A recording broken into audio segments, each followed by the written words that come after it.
Today, we have to focus on something that doesn't only affect the country, but an entire corporate culture, a company's selection of a CEO, and a company that kind of changes culture all by itself, or at least it used to.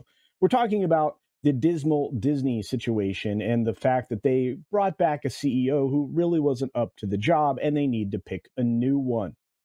Rumors had it for the longest period of time that that selection was going to be Dana Walden, a extremely politically driven candidate who could certainly lead the company to ruin rather than the recovery that they absolutely need. Inspired by other people's videos today, along with some well-written articles, we're going to kind of do a deep dive into what exactly is happening at Disney, and with the shift in chairman, could that mean a shift in direction? Let's take a look at it. For reference, we're utilizing this article from That Park Place, written by WDW Pro. Now, he goes on in this article to break basically what I'm about to say down into bite-sized pieces. He also does a wonderful video today talking about how dismal Disney is pursuing perhaps the wrong direction, but I'm going to give you my take. You see, this is going to be quite dramatic.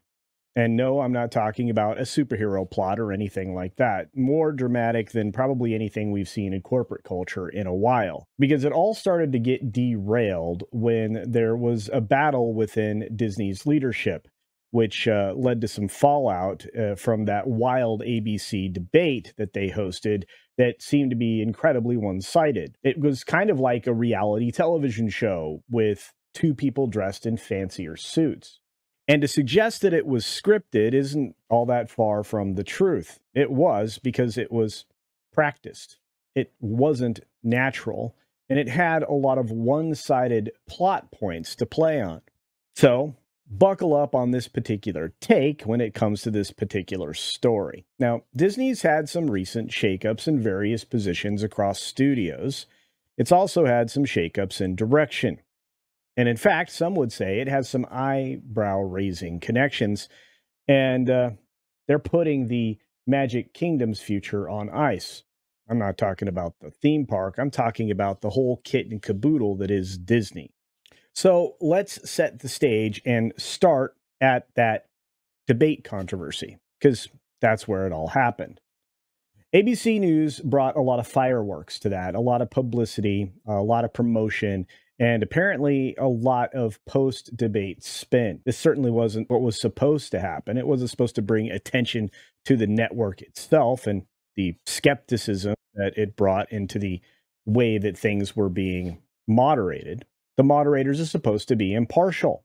They might as well have been waving a go team flag for certain candidates. The elephant in the room, of course, was Dana Walden and her close personal connections to a political candidate. And of course, Dana Walden is quite the impressive executive herself. She's got more influence in Hollywood than a Marvel movie premiere. Walden is known for her ties to Kamala Harris specifically, sparking a lot of questions that I think nobody wanted to answer, in particular her. And some people have said this isn't just a biased debate. It was a scripted performance in the truest sense, designed to boost the agenda of Disney's political dealings. And if Dana Walden is the future of the company, which some people have suggested that she will be named CEO, who else do you want to be tied to than the President of the United States? And yet, it troubles me. This is directly tied to Disney's leadership crisis. That can't be debated. So why is this so important? It's not just about the debate. It's about Disney's entire future. While Dana Walden is busy pulling some political strings, which she's perfectly capable of doing, Disney is facing down the truth that their leadership drama is driving the company into the ground. The rumor mill has been buzzing for a long period of time about who was going to be the next CEO, and as I mentioned before, she is the primary candidate that would be preferred by the establishment as it is. Bob Iger's return was merely a temporary fix, and I would argue that it was kind of just an extension of failure that began the moment he walked away from the company in the first place. And I'll even suggest that despite the recent announcement that Gorban was joining the board as the chairman, I don't believe the bickering will end with happily ever after. I think there's going to be a lot of internal issues for quite a long period to come. The question comes down to, will they stick to a familiar face, somebody who is already within the company, or under Gorman, will they look outside? My thoughts are they might have to look outside, especially with this controversy. Either way, the stakes are about as high as they can possibly be. And let's be real, the Disney that we used to know is not the Disney that we have now. And it's certainly not a startup company where they can afford to just wait and see if the next candidate is successful.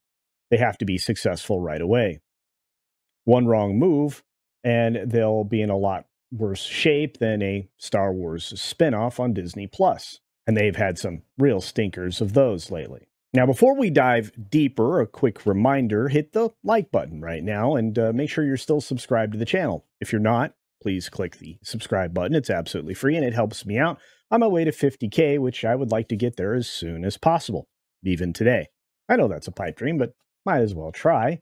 I have to ask you, though, did you catch that debate that I'm talking about? Or did you see the highlights and some obvious alignment issues that the moderators seem to have? Did it feel like a biased movie script to you, or was it just the usual political theatrics that we've seen in the last 16 to 20 years?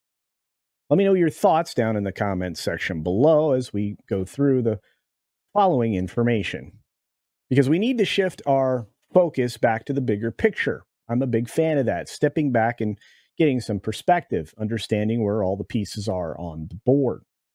What's really at stake for Disney? You have to ask yourself, and it's no secret that Disney's media empire has been facing major backlash across all their studios, their streaming products, and their theme parks now, which they're trying to dive into the ground faster than ever.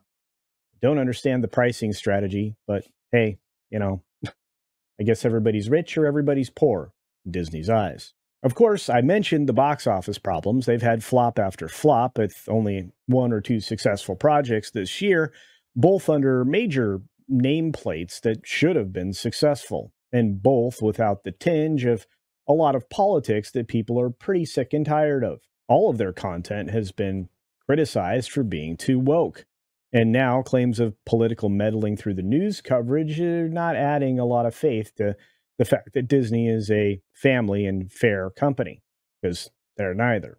It's clear to me, and probably to you, that the House of Mouse isn't just in trouble on the surface. It goes deep, very deep.